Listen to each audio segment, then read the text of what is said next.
Ericsson Response is a volunteer program that we started for our employees in 2000, and it is an opportunity for our employees to use their core technical competence in disaster situations in conjunction with our partners, which are various United Nations agencies. Our founder, Lars Magnus Ericsson, believed that communication was a basic human need, and I think Ericsson Response is a very good example of that. What we have seen in disaster situations is, along with food and water, one of the most basic human needs is communication.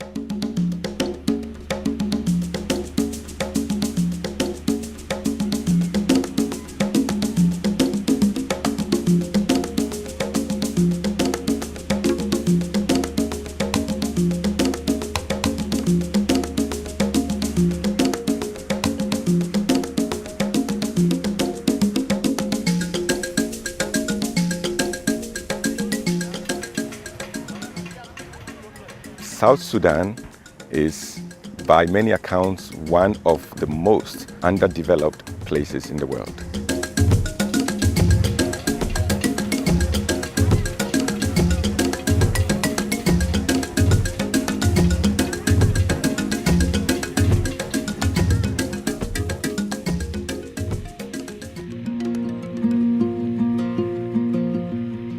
Ericsson Response is a voluntary organization which is non-profit, so it's completely decoupled from the rest of the company operations.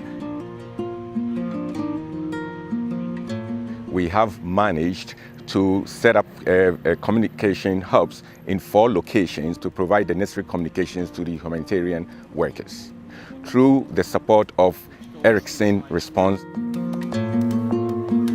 South Sudan is a mission that we've done in conjunction with the World Food Programme and WFP's partner, emergency.lu. Our objective was to set up what we called internet cafes. What it does is it provides, via satellite communication and our wider system, basic technological capabilities to allow agencies to have internet connections and be able to work with their different agencies back home.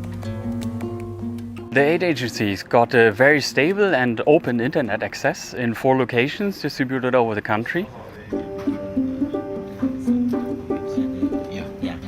Save the Children has team members in all 3 of the major emergency responses in South Sudan right now, in Maban, in Pibor, and in Bentiu in Unity State.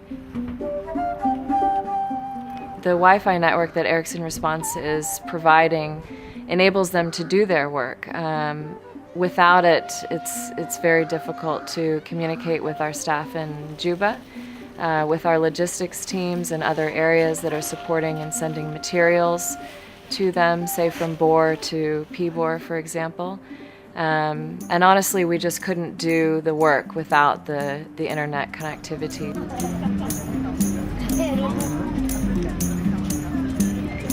My job as security focal point is to ensure a flow of information between the NGO community and the United Nations to make sure that everyone is well aware of any sort of threats that might be happening within the country. Emergencies develop quite quickly, so NGOs rush in to provide services and support and often don't have the support needed to sustain lengthy operations in those areas, and it's been quite helpful for these systems to be deployed there. Proper flow of communication of information is quite important, especially at the deepest field levels. Once the users are hooked up to the network, they can use it regardless to which location, and that is not only limited to this country but also worldwide. In every emergency this system is deployed, they have direct access.